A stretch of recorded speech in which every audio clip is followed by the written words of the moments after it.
So I've been trying this one to keep it down, and I haven't been able to. So this is going to be end up one theme in two parts of memories and collecting and stuff. So this has been very powerful for me, and I was talking to Rhonda earlier and trying to explain why, and it really comes down to the storytelling aspect. You guys know I love telling stories. I love hearing myself talk, and this way you can't interrupt me, and I can. But in doing the story, I have to think about it and I have to develop it and try to see what I want to say in my head, and in that I learn what the real story is behind my feelings, my emotions, my mistakes, my victories. So today we're going to talk about collecting some memories. Hoarding and collecting, it's a fine line, but as I've been clearing out my life, I've come across some interesting things that hold great sentimental value for reasons I am not entirely sure, but I keep trying to find out. This is what I want to share with you. Is this guy? This is uh, a clay figurine. Is It's almost scary. Um, my grandfather made this. At some point, my grandfather loved it because he chipped it and repaired it. My grandmother hated this, so that was ugly as hell.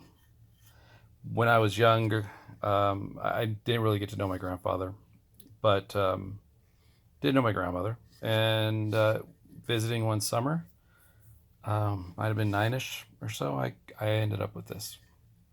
She said it was ugly, but it was Grandpa's. So I assume that's why she kept it.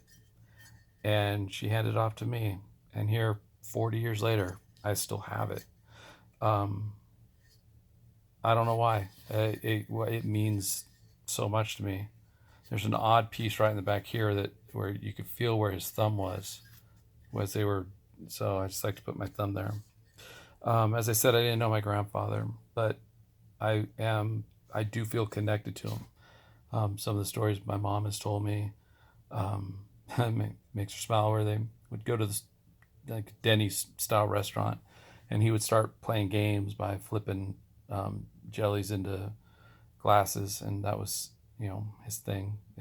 Just okay to play in public type of guy.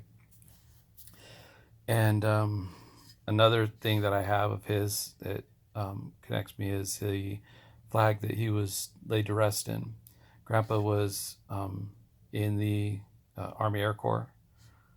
He was kicked out. Rhonda told me this, that he was kicked out for marrying grandma. I feel like that's a polite way of saying you knocked grandma up, but I don't know. That is absolutely making that up on my own. I don't know. But he did go back.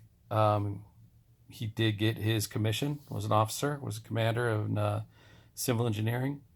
And Aunt Sandy had possession of the flag, but when she passed away recently, being the other Air Force kid in the family, I guess I got dibs on it. And I hope to bring that back here to base and have it flown around at some point. That'll be cool. The other thing I have is it's a glass. Um, I was at my mom's house, and most of mom's glasses are kind of the squared bottom type. And I was looking for something. Family doesn't shy away from drinks, and I was looking for something to have some tequila in, and I found this glass, and it was rounded at the bottom, felt good in my hand, and I've I've seen it around, and mom reminded me that it had been our sugar bowl forever, but where it originally came from was back in the day you could take one for the road. Um, Grandma and Grandpa would go to the officers club, and when it was time to go home, you got one for the road, and you would bring it home, and they had a series of these glasses, and that one survived, and I like that connection. I like the thought of them out having a throwing up at the club with friends and having fun and I don't know, maybe dancing and laughing. It's just something that you know I know how fun that is, and I like the thought of that.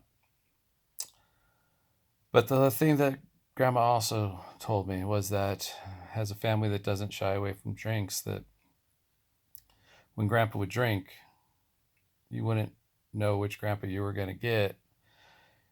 He said he was never abusive. He was never, violent, but he was not the same. And in that, it created a chaos, a discourse that you never knew, you know, what you were going to get, what personality. And I have to admit that as I was thinking through this, that's been me. It has generally been focused on one person, although it affects many. I am not. I bundle up my frustrations. I bundle up my fear. I bundle up everything. I push it down. I don't make waves because I try to get along. Um, I just want the situation to be great, so I hold it in until, as I mentioned the other night, I become a time bomb, and I will yell. I get angry and scared, and I scream and I yell and oh my God, and it's just, and I can't acknowledge to stop it because I feel so fucking justified and right, and I'm not, and I just destroy relationships. Because how do you stay involved with someone that you don't know who that person's going to be that night? How do you open up, and how do how do you connect with someone that you're afraid is going to be yelling at you for nothing? Horrible of me. I was angry, and at times the reason was maybe justified, but the actions weren't. But how he did it wasn't. There was always a better way. There had to be a better way than that. I couldn't imagine. I take that back. I can't imagine. I have been in relationships on the other end of that, where things are going great and then somebody snaps. So, I just realized I do know what that's like. It is, if you're watching this, I'm beyond sorry and regretful.